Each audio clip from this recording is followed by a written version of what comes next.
योग दर्शन कक्षा में आप सभी का स्वागत है।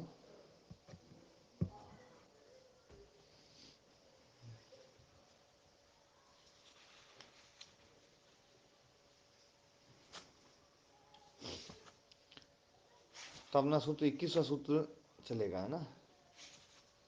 जो 20वां सूत्र था, एक समय च उभयानवधारणम, मतलब एक ही क्षण में, है ना, स्वरूप का भी अवधारण हो और पर रूप का भी अवधारण हो। चित्त अपना प्रकाशक भी बने और चित्त विषय का भी प्रकाशक बने, ये संभव नहीं है। ये बात जो है 20वें सूत्र में कही, क्योंकि यहाँ पर केवल उत्पत्ति उत्पत्ति है ना।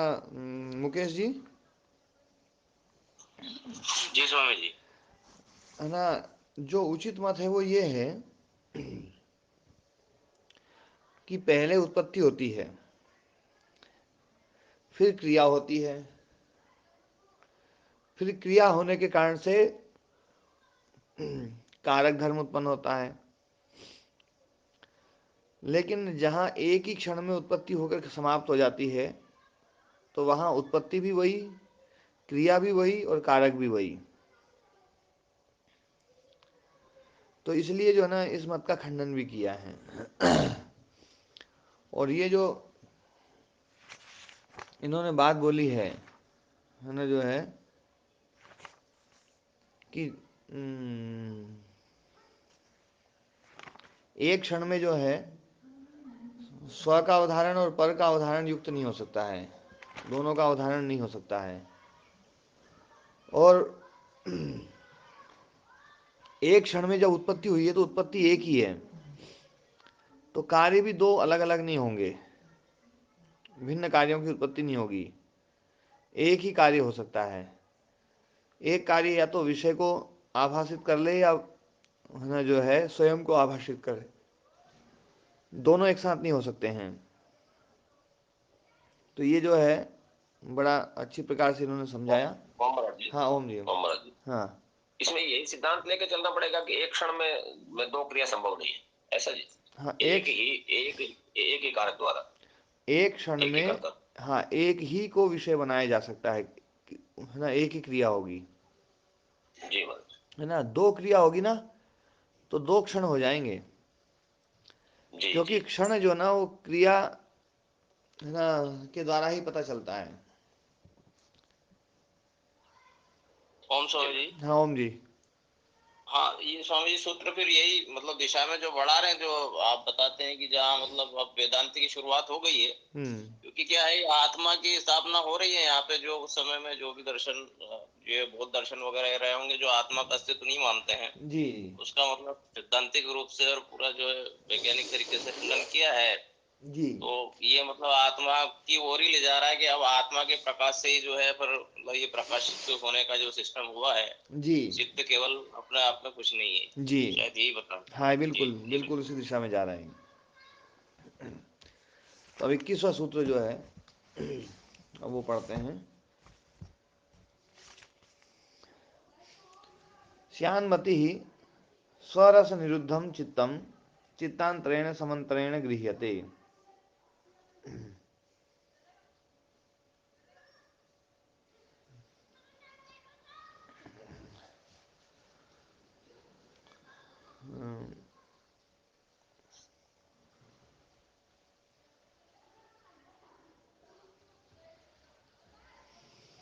जी हमारे पास तो अथ चित्तम चे चित्तांतरेण गृह्येत बुद्धि नहीं, उससे बुद्धि पहले, केन गृह्य। उससे पहले। अच्छा, ऊपर वाला। हाँ ऊपर वाला है ना। ठीक है जी। हम्म।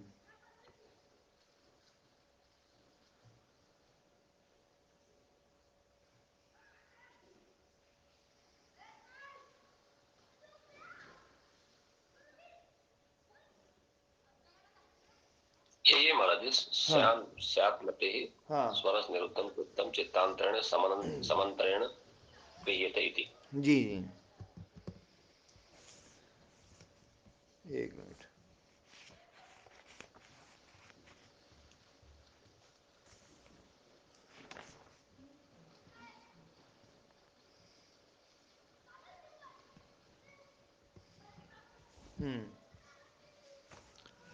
स्वरसम निरुद्धम चित्तम चित्तांतरेण समनंतरेण गृह्यते श्यानमति ही, ऐसा इनकी कल्पना है, ऐसी इनकी मति है, ऐसा इनका सिद्धांत है बौद्धों का कि जो चित्त स्वरस निरुद्धम, अपने स्वरूप से ही जो निरुद्ध होता है ना, स्वरूपता जो निरुद्ध होता है, एक क्षण में जो समाप्त होता है, मतलब स्वरस निरुद्धम चित्त मतलब क्षण में जो समाप्त होने वाला चित्त है, जो उसका उसका रूप ही ऐसा ही है। तो ऐसा वो निरुद्ध चित्त जो है, चित्तांतरेण, दूसरे चित्त के द्वारा, समानांतरेण, जो उसके बिल्कुल बाद में उसके साथ में है, उसके द्वारा गृहीत होता है। मतलब वो उसको प्रकाश देता है, उसको प्रकाशित करता है। तो वो जो चित्त है उसके द्वारा प्रकाशित होता है, क्योंकि यहाँ पर ये चित्त जो है प्रकाशित होगा, या तो स्वयं प्रकाश होगा उसमें, तो स्वयं प्रकाश होगा तो विषय को प्रकाशित नहीं कर पाएगा, और विषय को प्रकाशित करता हुआ दिखाई देता है। तो ये कह रहे हैं कि विषय को तो ये चित्त प्रकाशित कर रहा है, और दूसरा चित्त जो ना इसको प्रकाशित कर रहा है। तो बोले यदि चित्तांतर दृश्य, चित्तांतर के द्वारा यदि दृश्य बन जाए, चित्त, एक चित्त दूसरे चित्त के द्वारा दृश्य हो जाए, चित्तांतर दृश्य बुद्धि बुद्धि अति प्रसंगा स्मृति संकरश्च, तो बुद्धि विषयक जो बुद्धि है उसका अति प्रसंग हो जाएगा, क्योंकि एक चित्त है ना जो है दृश्य बन रहा है दूसरे चित्त के द्वारा, पर दूसरा चित्त जो है ना वो दृष्टा कैसे बनेगा, उसमें भी स्वयं प्रकाश नहीं है, तो वो तीसरे चित्त के द्वारा बनेगा। फिर तीसरे चित्त से चौथा चित्त, चौथा चित्त के है ना, चौथा चित्त जो है ना प्रकाशक बनेगा पांचवें चित्त से, पांचवा चित्त प्रकाशक बनेगा छठे से। तो ऐसा जो है बुद्धि विषयक बुद्धि, फिर उस विषयक बुद्धि, फिर उस विषयक बुद्धि, ये अति प्रसंग होगा, ये अनवस्था दोष होगा। स्मृति संकरश्च, और स्मृति संकर भी होगा। स्मृति संकर कैसे होगा ये थोड़ा सा समझ लो। स्मृति संकर ये है, हाँ ओम जी, महाराज जी अनवस्था दोष का क्या मतलब होता है? अनवस्था दोष मतलब कहीं पर जाकर के रुकेंगे नहीं अपन, जी महाराज, है ना, ठीक है ना। एक मिनट जरा सा, हाँ ठीक, ठीक महाराज, सम्मिश्रण हो जाएगा, हाँ मिक्सिंग हो जाएगा। हाँ मिक्सिंग हो जाएगी। अनवस्था दोष जो है, अनवस्था दोष का मतलब है कि एक बुद्धि दूसरी बुद्धि को प्रकाशित करती है, फिर दूसरी बुद्धि, हाँ, एक बुद्धि को दूसरी बुद्धि प्रकाशित करती है, तो दूसरी बुद्धि में क्या प्रकाश है स्वयं का, बोले नहीं, दूसरी को तीसरी प्रकाशित करती है। तो बोले तीसरे में कहाँ से आया, बोले चौथी प्रकाशित करेगी, चौथी कहाँ है, पांचवी प्रकाशित करेगी। तो अब ये बढ़ते चले जाओ, बढ़ते चले जाओ, कहीं पर भी जो है ना उसका जो है ना अंत नहीं आएगा। ये है अनवस्था दोष। स्वामी जी, हाँ जी, स्वामी जी, पहले वाली से दूसरी प्रकाशित हो ये तो थोड़ा सा समझ में आता है, लेकिन जो भी उपस्थित है और जो नहीं आई है उससे प्रकाशित हो ये थोड़ा और ज्यादा। मतलब इसमें जो प्रकाश आ रहा है वो तीसरी से आ रहा है। ये जो है ना तीसरी का देखो तो क्या फिर है, पता नहीं। ये इस प्रकार की कल्पना करते हैं कि है ना जो है, जब ये बात आती ना कि एक बुद्धि दूसरी बुद्धि को प्रकाशित करती है, तो अपन कहते हैं जी भैया कि वो बुद्धि दोनों एक क्षण में है ही नहीं।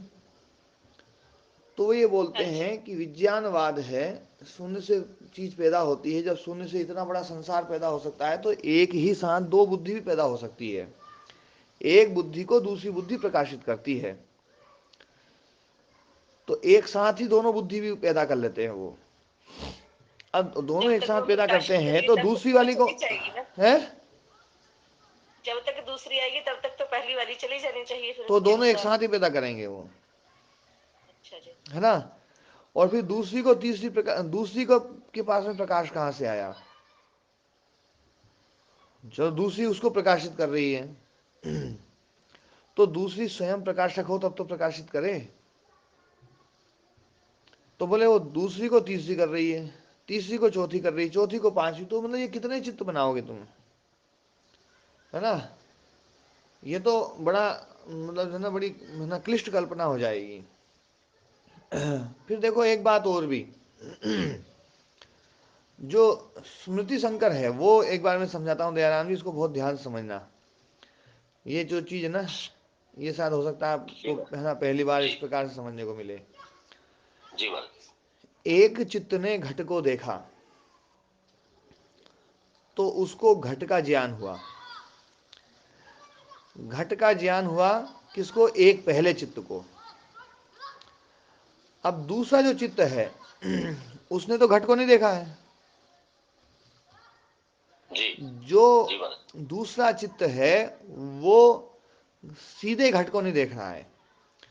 घट का ज्ञान जिसको हुआ है उस ज्ञान को प्रकाशित कर रहा है, मतलब उस ज्ञान को जान रहा है। घट ज्ञान को वो जान रहा है दूसरा चित्त। पहला चित्त घट को जान रहा है, दूसरा चित्त घट के ज्ञान को जान रहा है। तीसरा चित्त घट ज्ञान के ज्ञान को जान रहा है। चौथा चित्त घट ज्ञान के ज्ञान को जान रहा है। पांचवा चित्त घट ज्ञान के ज्ञान को जान रहा है। और ऐसे 100 चित्त हो जाएंगे तो वो एक एक करके जो है ना, अब मैंने घड़े को देखा तो मेरे को घट की स्मृति है। दूसरे चित्त ने है ना मेरी उस स्मृति को देखा तो मेरी जो स्मृति थी वो तो घट की थी, घट ज्ञान की। उसकी जो स्मृति बनेगी वो घट ज्ञान के ज्ञान की बनेगी। तीसरे को जो बनेगी वो घट ज्ञान के ज्ञान की स्मृति बनेगी। तो ये जो स्मृतियां हैं, ये हजारवा चित्त जो होगा ना उसमें न जाने कितनी स्मृति हो जाएगी। और ऐसी स्मृति जो ना, मतलब स्मृति का कितना बड़ा भंडार जो है ना वो मतलब जाता चला जाएगा और उसमें यही नहीं पता चलेगा कि अब कौन सी स्मृति, कौन सा अनुभव हुआ है। जिसके पास में इतने सारे अनुभव हो जाएंगे, इतनी सारी स्मृतियां आ जाएंगी, तो वो ये नहीं पता चलेगा। जबकि अपने को हम देखते हैं स्वाभाविक रूप से हमें केवल स्मृति होती है घट की होती है। घट की स्मृति होती है, घट ज्ञान को मैंने जाना, ये स्मृति हो सकती है। और घट ज्ञान के और 1,00,000 बार बोल करके उसकी स्मृति हो रही है, ऐसा कभी संभव नहीं है। व्यवहार में ऐसा संभव नहीं दिखाई देता है। जी है ये है स्मृति संकर का मतलब। सही है असंभव है, मतलब प्रत्यक्ष के तो बिल्कुल। हाँ, तो ये स्मृति सांकरी इसका है मतलब। क्योंकि हर चित्त को एक ज्ञान होता है तो उस ज्ञान की एक स्मृति होगी। अब उस ज्ञान को लेकर के दूसरे ने ज्ञान लिया है तो उसकी जो स्मृति है उस स्मृति की स्मृति बनेगी वहां पर। तो ऐसे बढ़ते चला जाएगा, बढ़ते चला जाएगा और ये जो है ना स्मृति सांकर्य यहाँ पर हो जाएगा। ठीक है ना? जी महाराज, बिल्कुल स्पष्ट हो गया जी। अब अपन इसको है ना पढ़ते हैं। सूत्र अपना क्लियर हो गया। बुद्धि बुद्धि मतलब बुद्धि विषयक बुद्धि, घट ज्ञान, फिर ज्ञान विषयक ज्ञान, ज्ञान विषयक ज्ञान, फिर वो जो ज्ञान विषयक ज्ञान था उसका ज्ञान, फिर वो जो ज्ञान था उसका ज्ञान। ये है बुद्धि बुद्धि, है ना? जी। हाँ, बौद्धों के यहां पर क्या है, बौद्ध लोग बुद्धि की निवृत्ति को मानते हैं। मोक्ष है ना की निवृत्ति हो जाती है, निर्वाण जो है ना समाप्त हो जाए। अच्छा, बौद्धों में जो है ना स्कंधों की निवृत्ति मानी जाती है ना? इसको बोलते हैं प्रतीत्य समुत्पाद। बौद्धों में एक प्रतीत्य समुत्पाद होता है। प्रतीति समुत्पाद। हाँ, प्रतीत्य समुत्पाद मतलब प्रतीत करके उत्पन्न होना। एक के बाद में एक प्रतीति हुई, उससे दूसरा उत्पन्न होता है, एक प्रतीति से दूसरा उत्पन्न होता है। अविद्या प्रत्यय संस्कारा, अविद्या के कारण से संस्कार, है ना? संस्कार की प्रतीति हुई तो विज्ञान पैदा होगा। संस्कार प्रत्ययम विज्ञानम, संस्कार के बाद में विज्ञान होता है। विज्ञान प्रत्ययम नाम रूपम, विज्ञान होगा फिर तो नाम रूप होगा, है ना। नाम रूप प्रत्ययम षडायतनम, 5 इंद्रियां और एक मन जो है ना वो उत्पन्न होगा। षडायतन प्रत्यय स्पर्श, षडायतन प्रत्यय जो है ना स्पर्श, स्पर्श शब्द स्पर्श रूप रस गंध जो है ना उस उनको पैदा करेगा। ये इंद्रियां और मन जो है ना इन चीज़ों को पैदा करेंगे। फिर स्पर्श प्रत्यय वेदना, स्पर्श से जो ना वेदना जो है ना वेदना का बोध होता है, अनुभव होता है। फिर वेदना प्रत्यय तृष्णा, वेदना प्रत्यय से जो ना वेदना मूलक तृष्णा है, उससे जो ना तृष्णा पैदा होती है। और तृष्णा प्रत्यय उपादानम, तृष्णा से जो है ना उपादान होता है। उपादान मतलब तृष्णा का स्थिर हो जाना, तृष्णा को पकड़ लेना। और जब तृष्णा पकड़ में आ जाती है तो उससे जन्म होता है। उपादान प्रत्ययो भवः, और भव से भव प्रत्यय जाति, जन्म से जाति होती है। और जाति प्रत्यय जरा मरण शोक परिदेव दुख दौर्मनस्य, है ना, आयासा भवंती संभवंती प्रभवंती, है ना। जब जाति होगी तो फिर जरा मरण शोक परिदेव, परिदेव मतलब रोना, दुख दौर्मनस्य और आयास क्लेश, ये उत्पन्न हो जाते हैं। तो ये सब जो ना उत्पन्न हो रहे हैं। अब इन सबको खत्म करना है तो अविद्या को खत्म करो। अविद्या खत्म होगी तो संस्कार खत्म होंगे, संस्कार खत्म होंगे तो विज्ञान खत्म होगा, विज्ञान खत्म होंगे तो नाम रूप खत्म होगा, नाम रूप खत्म होंगे तो षडायतन खत्म होंगे, षडायतन खत्म होंगे तो जो है स्पर्श खत्म होगा, स्पर्श खत्म होगा तो वेदना खत्म होगी, वेदना खत्म होगी तो तृष्णा समाप्त होगी, तृष्णा समाप्त होगी तो उपादान समाप्त हो जाएगा, उपादान समाप्त होगी तो जाति समाप्त हो जाएगी, जाति समाप्त होगी तो जरा मरण आदि सब ये समाप्त हो जाएंगे। ये उन बौद्धों की ना जो है ना पूरी प्रोसेस है। जी बहुत बढ़िया बताया। और बहुत ही बढ़िया। स्वरूप तो उनका भी जो ना देखो, अविद्या को वो भी खत्म करते हैं, अविद्या को हम भी खत्म करते हैं। बस अंतर इतना ही है कि ये किसी भी पदार्थ को स्थायी नहीं मानते हैं। हम पदार्थ को जो ना सत्कार्यवाद है तो हम पदार्थ को समाप्त नहीं करते हैं। तो हमारे यहाँ समाप्त क्या होता है, अविद्या के कारण से हमारे यहाँ संघात समाप्त होता है कि संघात कोई पदार्थ नहीं है। ध्यान देने वाली बात है, संघात कोई पदार्थ नहीं है। अविद्या के कारण से संघात था, अविद्या समाप्त हुई तो संघात समाप्त हो गया। महाराज पदार्थ था नहीं तो फिर समाप्त कैसे हो गया? संघात पदार्थ नहीं है, पदार्थ तो देखो चित्त है। पदार्थ होता तो फिर खत्म ही नहीं होता महाराज जी। हाँ देखो चित्त, एकदम पकड़ के लगते हैं, बढ़िया बात को। हाँ लेकिन समझ में नहीं आ रही महाराज, थोड़ा समझाइए। हाँ, चित्त जो है एक पदार्थ है, आत्मा एक पदार्थ है, आत्मा एक तत्व है। आत्मा समाप्त नहीं होता है, चित्त भी जो ना व्यक्त में चला जाता है, इसलिए वो भी समाप्त नहीं हो रहा है। लेकिन दोनों का जो संघात है, जो दोनों का संघात है ना, वो संघात जो है ना वो कोई तत्व नहीं है। और अविद्या भी कोई ऐसा तत्व नहीं है। जिस प्रकार का तत्व जो है ना अपन जिस प्रकार का जो मानते हैं ना, ये जो, क्योंकि हमारे तत्व जो है ना वो 23 है, उसमें अविद्या भी नहीं है, उसमें संघात भी नहीं है। महाराज जी आनंद आ गए, दोनों को एक साथ मार दिया, आनंद आ गए, हो गई मोक्ष। तो जो ना सत्कार्यवाद बड़ा अद्भुत है। तो इसलिए जो है ना ये ये जो सांख्य योग का जो वाद है, ये प्रकृष्टवाद है, प्रवाद है, ये बड़ा विशेष है, इसको है ना समझना चाहिए। इन्होंने जो ना आत्मा नाम की कोई चीज रखी नहीं है, क्योंकि रखेंगे तो फिर उनको बचा के रखना पड़ेगा। लेकिन ये आत्मा की सत्ता को जो ना थोड़ा थोड़ा स्वीकार भी कर लेते हैं, और फिर स्वीकार करके फिर बोल देते हैं तो चित्त है, और फिर उस चित्त को खत्म भी कर लेते हैं। बौद्धों में जो है ना ये क्लेश बड़ा रहा है शुरू में, वो दबी जुबान से स्वीकार भी करते रहे, और अपना जो मूल सिद्धांत था जिसका आग्रह बना हुआ था उनका, उसको ना उसके कारण से फिर उसका खंडन भी कर लेते हैं। ये स्थिति है इनकी। तो हाँ, तो अभी अपन व्यासभाष्य से पढ़ते हैं। ये तो महाराज जी अपने अपनी मान्यताओं में तो फिर ये तो मत तो व्याघात हो गया। कह भी रहे हैं और मना भी कर रहे हैं। हाँ, जी महाराज। है ना। महाराज ये पदार्थ नहीं है, इस पर थोड़ा थोड़ा सा और प्रकाश डाल दीजिए। हाँ, संघात कोई ऐसा तत्व नहीं है। मतलब जो है ना, जैसे मतलब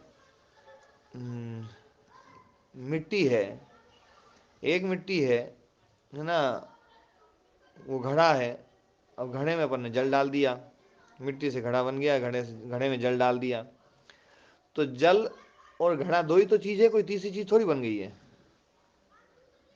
जी है कि बन गई तीसरी चीज? जी, नहीं बनी, नहीं बनी। ठीक तीसरी है। चीज नहीं बनी है, क्योंकि जो संघात है, जो मिलना है, वो कोई तीसरी चीज नहीं है, दो ही चीज है।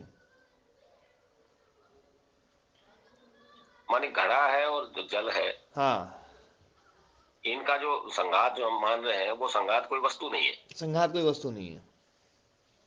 ऐसे आत्म ही तत्व और चित्त जो मतलब। है ना, इनका जो संघात है, वो संघात कोई वस्तु नहीं है। जी, इन दोनों का सानिध्य मात्र है। हाँ, सन्निधि है, वो सन्निधि हट जाती है। अविद्या के कारण से सन्निधि, अविद्या हटी तो सन्निधि हट गई।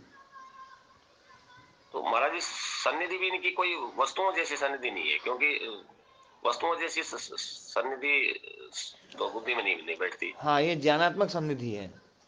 ज्ञानात्मक सन्निधि है हाँ जी। जी। ठीक है महाराज। हाँ जी। तो लेकिन महाराज जी फिर अविद्या को भी कोई वस्तु नहीं माने, ये कैसे हाँ, संभव है? देखो अविद्या जो है ना, अविद्या, ये जो इन्होंने जो तत्व गिनाए हैं, जो तत्व गिनाए हैं ना, उसमें अविद्या नहीं है, इसलिए अविद्या को नहीं गिनाते हैं। प्रकृतिर महान महत्व अहंकार, अहंकार पंचमात्राणी एकादश इंद्रिय से एकादश इंद्रिय पंच महाभूतानी, है ना। जी। है ना, इसमें कहीं अविद्या नहीं है। तो महाराज जी वेदांत में तो अविद्या को एक एक वस्तु स्वीकार किया गया है। नहीं, वस्तु स्वीकार किया गया वहां तो, वेदांत में तो किसी भी वस्तु को वस्तु स्वीकार नहीं किया गया है। जी, इस रूप में तो नहीं किया गया, लेकिन सात चीजों को उन्होंने वस्तु, सात चीजों हाँ, को तो वो उन्होंने अनादि वहाँ बताया, वहाँ जो अनादि है ना, किया। वहाँ सत्कार्यवाद नहीं है, वहाँ विवर्तवाद जी महाराज। है ना। जी सत्कार्यवाद वाले जो है ना, बिल्कुल एकदम फूंक फूंक के कदम रखते हैं कि कोई सी ऐसी चीज अपन मान न लें कहीं, जो जिसको अपने को बचा के रखना पड़ जाए। जी महाराज। ओम गुरु जी हाँ, ओम जी जी। महाराज, ये विवर्त शब्द क्या है? विवर्त शब्द क्या है? विवर्त मतलब होता है एक चीज से दूसरी चीज परिवर्तित हो जाना। जैसे दूध से दही परिवर्तित हो गया, दही नया नहीं बना है ना। दूध ही विवर्त रूप हो गया है, दूध ही दही रूप में विवर्त हो गया है। तो वो है ना, ठीक है उस, महाराज। हाँ, उस ब्रह्म का ही विवर्त रूप मानते हैं इस जगत को। हाँ, समझ में आ गई महाराज जी। हम्म हम्म। जी देवदत्त जी। हाँ गुरु जी, मैं तो यही पूछ रहा था कि विवर्त विवर्त क्या है, अच्छा अच्छा, ये हाँ पूछ लिया उन्होंने बीच में। हाँ।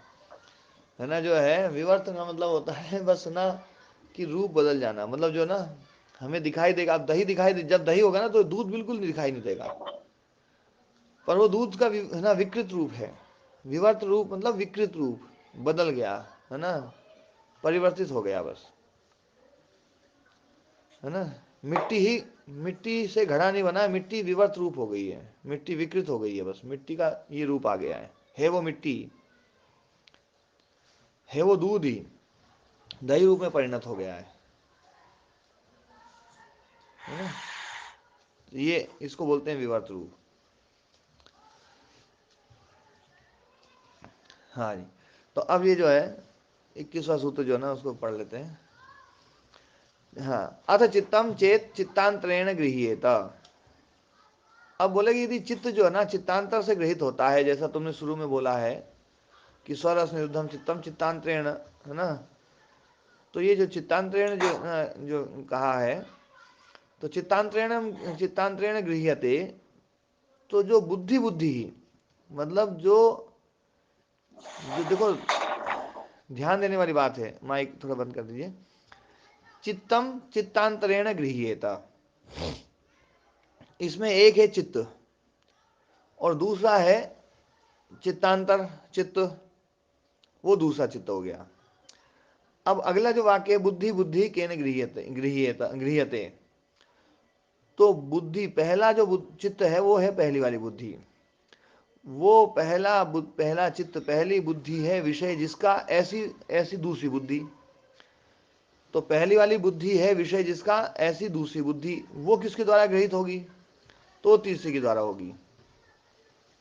फिर बुद्धि बुद्धि बुद्धि केन गृह्यता, है ना, वो किसके द्वारा गृहीत होगी? तो चौथी के द्वारा। ऐसा ये मानना है ना। तो बुद्धि बुद्धि केन गृह्यते, सापि अन्यया, तो अन्य बुद्धि के द्वारा गृहीत होती है, और सापि अन्यया, और वो भी दूसरी के द्वारा।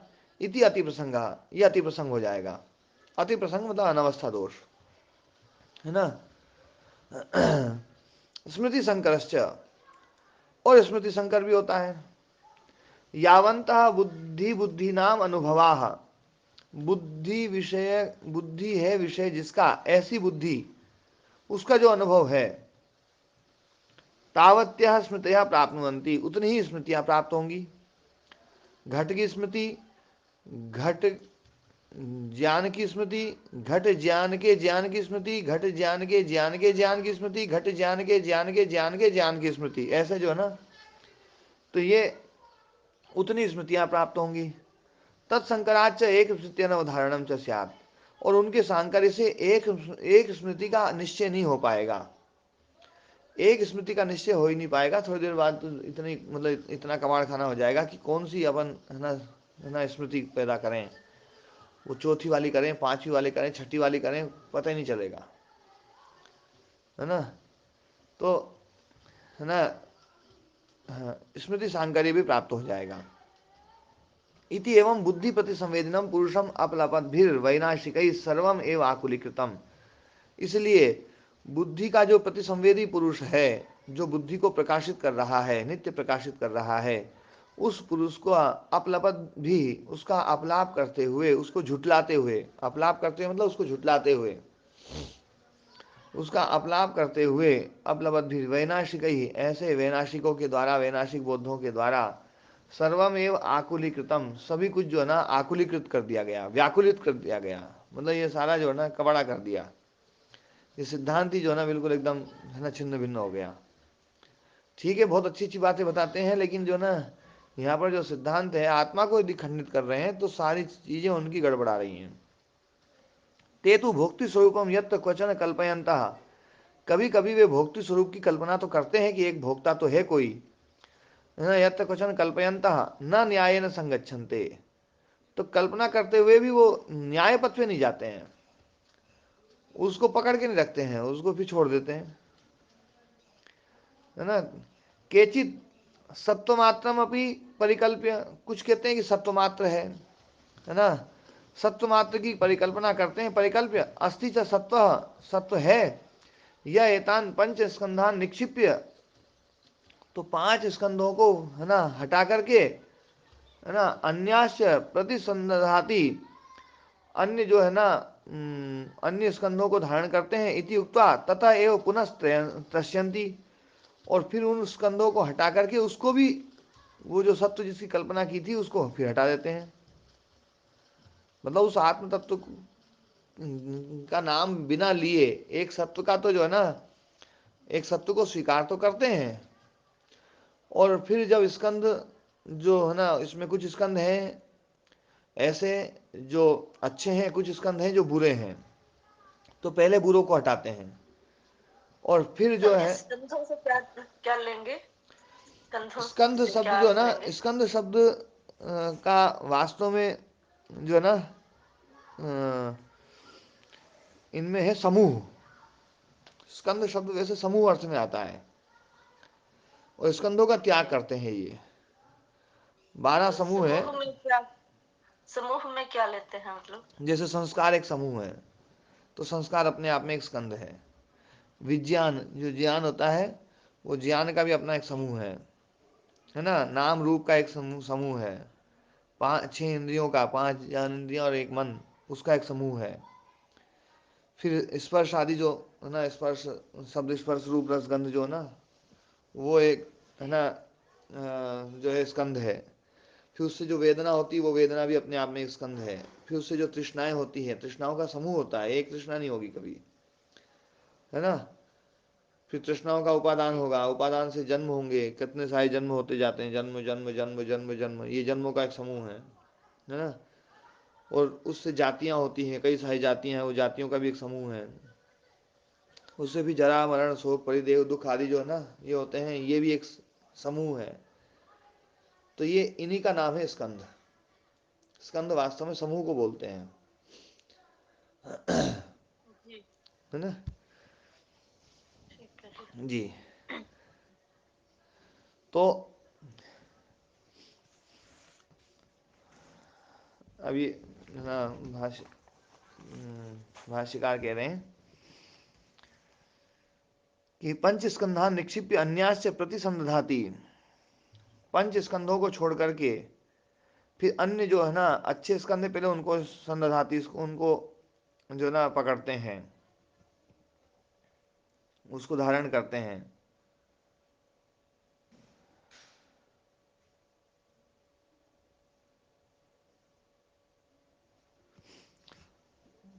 संधाति का मतलब है अच्छी प्रकार से स्थापित करना, अनुभव करना, है ना। तो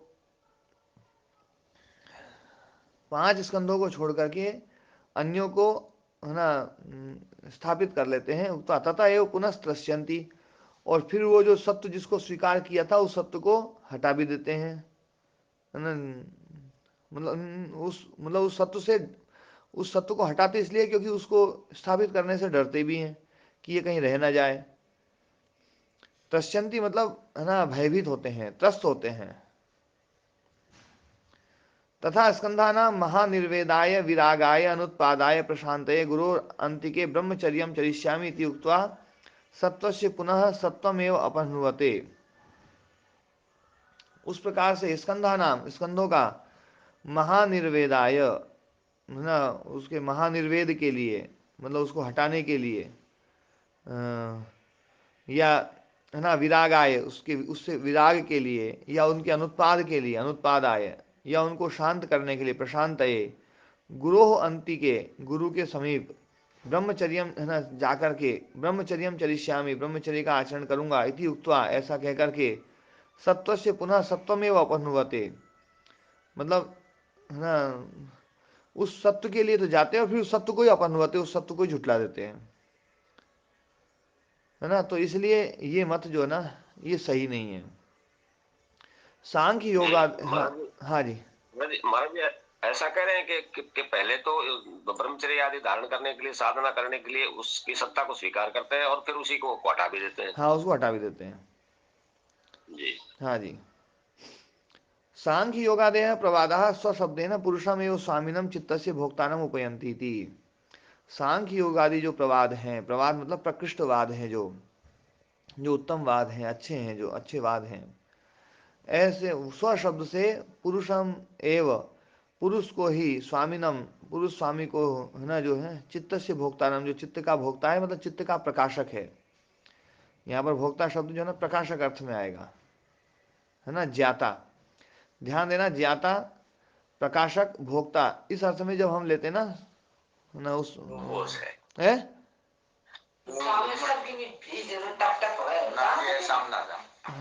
हाँ किसी का माइक खुल गया। किसका माइक किसका खुल गया जी? निहाल जी का जी।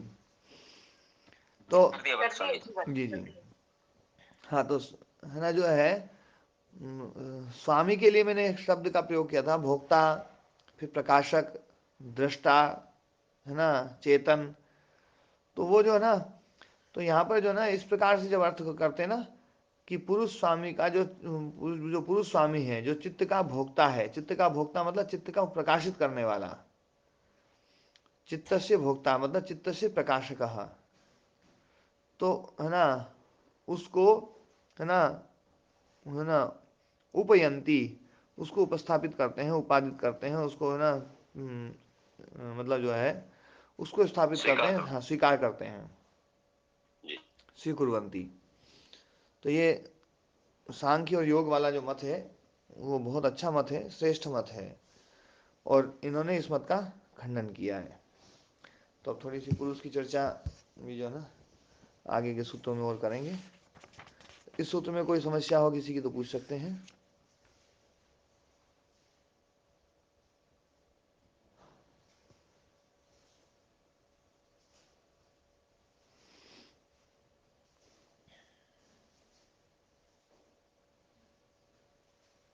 अंतिम में जो दूसरा वाक्य है ना समझ, इसको दोबारा करवा देंगे। तथा स्कंधा नाम महानिर्वेदाय। हाँ जी, तो तथा स्कंधा नाम, वो जो उनके स्कंद हैं उनके महानिर्वेदाय, है ना, जो है ना निर्विण्णता, महानिर्वाण, निर्वेद और निर्वाण मतलब उसकी महासमाप्ति, महासमाप्ति के लिए, विरागाय मतलब उससे छूटने के लिए, अनुत्पादाय उसकी उत्पत्ति न हो फिर से उसके लिए, प्रशांत है उनकी प्रशांति के लिए। ये चारों शब्द का एक ही अर्थ है लगभग लगभग, है ना। तो है ना, इसलिए च नहीं आया, चारों अलग अलग होते तो च आता। तो महानिर्वेदाय मतलब विरागाय मतलब अनुत्पादाय मतलब प्रशांतये, उनकी प्रशांति के लिए, गुरु अंतिके गुरु के समीप जाकर के, ब्रह्मचर्यम चरिष्यामि ब्रह्मचर्य का, है ना, आचरण करूंगा। उस सत्य को, है ना, जो ना जिस सत्य को स्वीकार किया उन्होंने। और इति उक्त्वा सत्व से पुनः सत्व में अपहनवते, उस सत्य का जो ना जो सत्वत्व है उसको फिर से झुटला भी देते हैं उसको।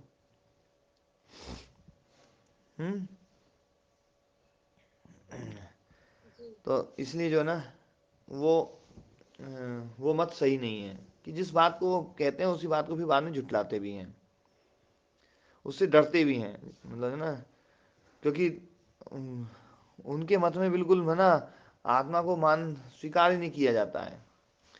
तो उनके मत में भी कई सारे मतलब जो है ना, क्योंकि इनके इसमें जो है ना एक विज्ञानवादी है, एक शून्यवादी है, एक है ना वैनाशिकवादी हैं, ऐसे ना चार बड़े बड़े वाद बौद्धों में चलते हैं, भयंकर हैं वो, आपस में भी उनके आपस में बड़ी खटर पटर होती है ना, ये सब जगह है खटर पटर।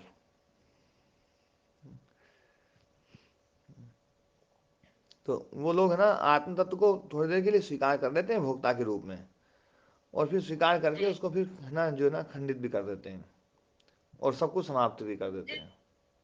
जब भोक्ता शब्द आप बोल रहे हैं ना, तो फिर हमें लगता है कि वो कर्मों का भोक्ता है। हाँ नहीं, वो तो भोक्ता के रूप में स्वीकार करते हैं कि भाई हाँ चित्त तो यार किस प्रकार से भोक्ता बनेगा, तो भोक्ता जो ना कोई एक अलग सत्व तो है, फिर उस भोक्ता को खत्म भी कर लेते हैं वो। पर वो आत्मा फिर भी कहते हैं भाई आत्मा तो नहीं है, वो आत्मा शब्द से छिपते हैं। जी। उन्होंने आग्रह बना दिया महाराज जी पहले ही। हाँ आग्रह बना हुआ है महाराज जी, मतलब सारे आत्मा के सारे आत्मा से जो जो लाभ लेना है वो सारा ले लेते हैं, और फिर उसके बाद आत्मा शब्द से मतलब को हटाते भी हैं। वो बिल्कुल खत्म कर लेते हैं। उससे जो काम लेना है वो तो जो सारा ले लेते हैं। हाँ जी मतलब जी मतलब उनका मानना ये है कि साधना करो खुद को मारो जी। है ना। और जो साधना करने वाला, जिस काल में साधना करने वाला साधक है, वो अगले क्षण में है नहीं, तो उसका निर्माण कैसे होगा जो उस क्षण में है ही नहीं। उनके यहाँ पर जो है ना उस जो अगले क्षण में आता है ना, वो इस क्षण वाले को लेकर के आता है, ऐसी मान्यता है उनकी। इसलिए उसको उसको जो नया जो आएगा ना उसको साधना करने में कोई दिक्कत नहीं आएगी, है ना। जी तो वो जो है, स्वामी जी, हाँ ओम जी ओम। स्वामी जी, ये विषय हम तक क्यों पहुंचाया गया है? ये इसलिए पहुंचाया गया है, ये आत्म तत्व को स्थापित करने के लिए। नहीं, वो तो वैसे हम स्वीकार कर रहे हैं। हाँ, वैसे देखो क्या है, बौद्ध मत जो है ना, बौद्ध मत की चर्चा जब भी आती है ना बड़ा नीरस सा लगता है विषय, क्योंकि एक तो अपने को उसकी जानकारी नहीं, दूसरा उसमें अपनी रुचि नहीं, है ना, तीसरा उसके नहीं, प्रति हमें अपना आग्रह भी बना हुआ है कि ये बहुत खराब है ना। तो इसलिए ये विषय जो ना बड़ा अरुचिकर होता है ना। लेकिन पिछले 15-20 दिनों से ये है ना जो है चल रहा है जो विषय, इसमें थोड़ा सा मैंने प्रयास तो ये किया है कि मैं अच्छे से समझा करके इसमें कुछ रुचि भी पैदा कर दूं, कि भैया ये विषय जो है ना जो समझाया गया ना वो इस उद्देश्य से समझाया गया कि आत्म तत्व को स्थापित करना है, और इस प्रोसेस के द्वारा चित्त के जो हमारी मान्यता है चित्त को लेकर के, उस चित्त की मान्यताओं को स्थापित है ना, मतलब किस प्रकार से माना गया है वो भी मैंने बताने का प्रयास किया। और जब चित्त की पूरी मान्यताएं बताई ना कि भैया चित्त में जो सत्व रजस तमस है, धर्म अधर्म है, और जो विषय हैं विषयों को कैसे गृहित करता है, विषयों में जो सत्व रजस तमस है वो क्या क्या काम करते हैं, वो किस प्रकार से ज्ञान देते हैं, 4 प्रकार का ज्ञान देते हैं सब, है ना। चित्त में जो है ना, जो है धर्म अधर्म, है ना, अविद्या ज्ञान जो है ना, और है ना जो वैराग्य भाव या तत्व ज्ञान वो है।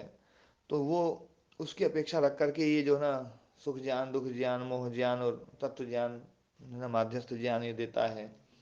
और है ना जो है ना चित्त में जो रिफ्लेक्शन है वो सत्व के कारण से, रजोगुण तमोगुण के कारण से उसमें परिणाम क्रिया। और फिर जो है ना आत्म तत्व का जो ज्ञान है वो नित्य ज्ञान, किस प्रकार से नित्य ज्ञान जो है ना वो प्रकाशित कर रहा है उस, है ना, उस चित्त को।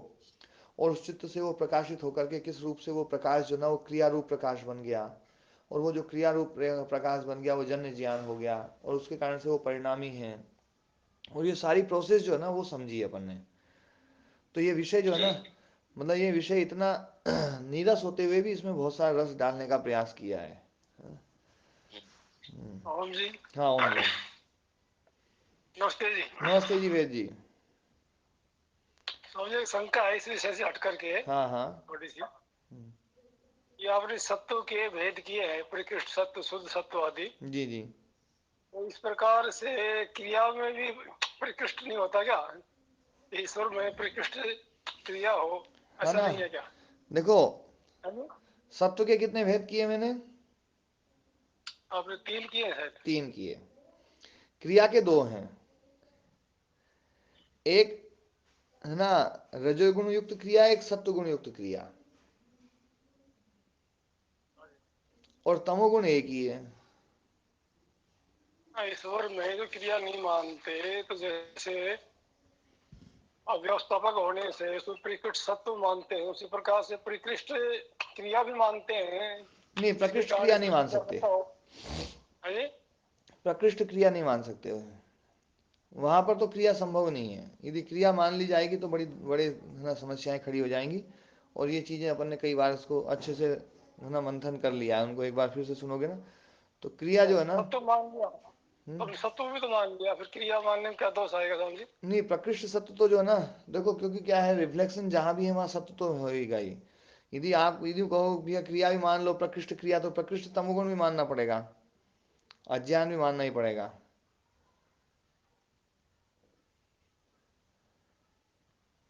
व्यवस्था पर मिलेगा तो व्यवस्था भंग हो जाएगी महाराज जी। है ना। हाँ, नहीं व्यवस्थापक तो आवश्यक है ना जो है ना, तो वो आप तो देखे मान भी रहे हैं।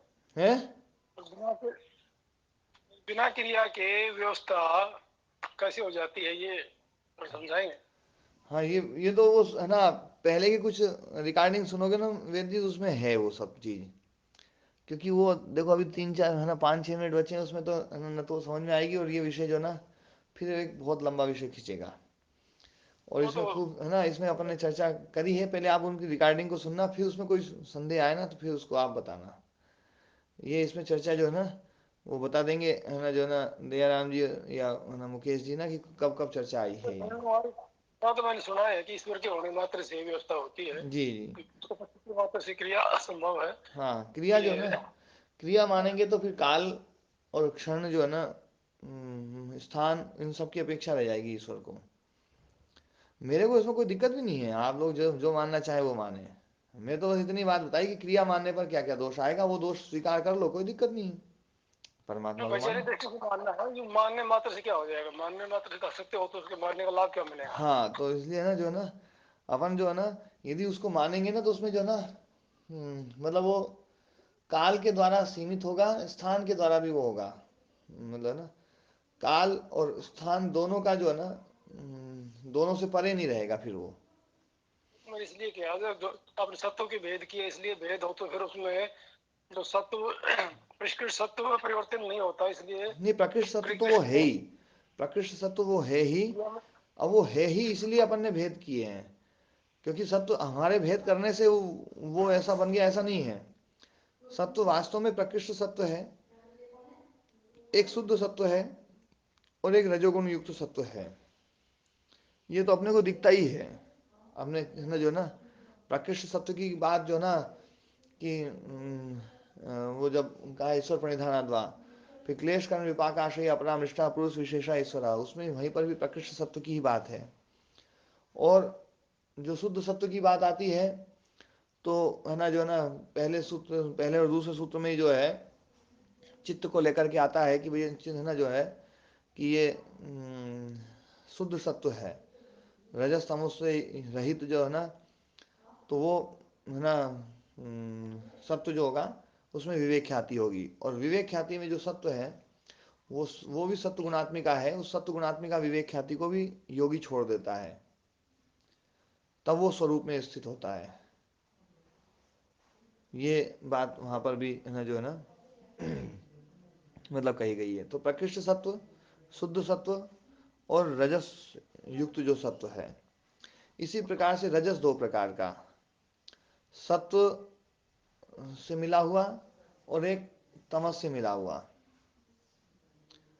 तो तमस से मिला हुआ सत्व भी ना वो रजस होता है, वो दुख का हेतु है, वो दुख को पैदा करता है।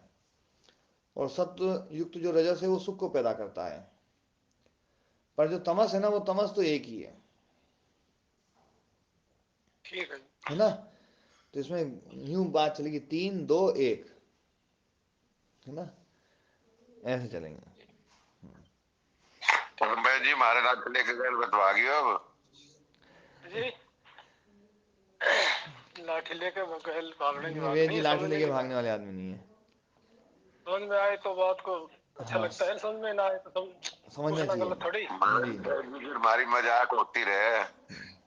हम्म। ठीक है, आज पाठ को ही विराम देते हैं ना। ओम शांति शांति शांति। सभी को नमस्ते।